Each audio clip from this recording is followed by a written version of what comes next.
भौतिक वैज्ञानिक Michael Faraday ने 1831 में एक प्रयोग किया। इस प्रयोग में उन्होंने चुंबक को लिया,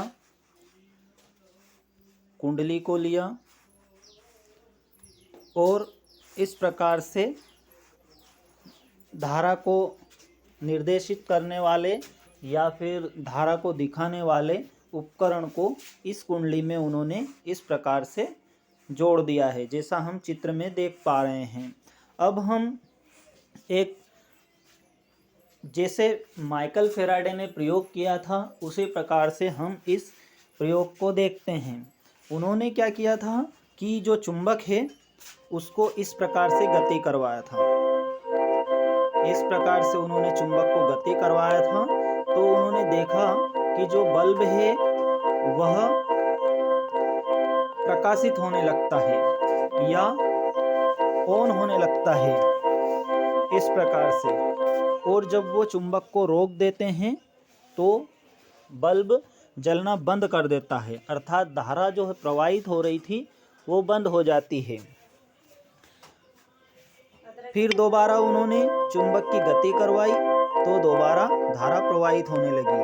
उन्होंने देखा कि एक ध्रुव के कारण जब हम एक ध्रुव को कुंडली के पास ले जाते हैं तो धारा कुंडली में प्रवाहित होने लगती है। उन्होंने चुंबक को चेंज किया और दूसरा ध्रुव ले जाकर देखा चुंबक के पास, कुंडली के पास, तब भी कुंडली में धारा प्रवाहित हो रही है। फिर उन्होंने चुंबक को रोका या चुंबक की गति को रोका तो दोबारा जो धारा है वो प्रवाहित होना बंद हो जाती है। उन्होंने फिर चुंबक को गति करवाया तो दोबारा कुंडली में धारा प्रवाहित होना चालू हो जाती है।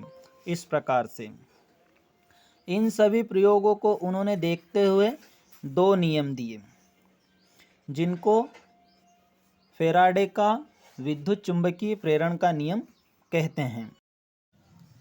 प्रथम नियम, विद्युत चुंबकीय प्रेरण का प्रथम नियम।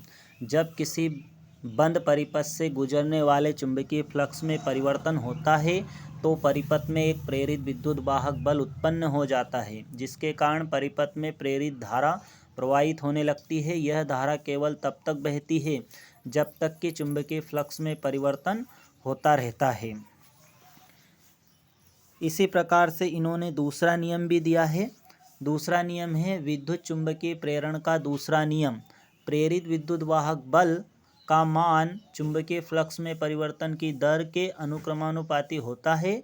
यदि फ्लक्स परिवर्तन की दर एक समान बनी रहती है तो उत्पन्न विद्युत वाहक बल स्थिर होता है।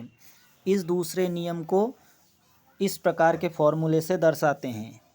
E बराबर -d∅/dt। यहाँ पे E प्रेरित विद्युत वाहक बल है, यहाँ पे फाई चुंबकीय फ्लक्स है, d∅/dt जो है चुंबकीय फ्लक्स में परिवर्तन की दर है।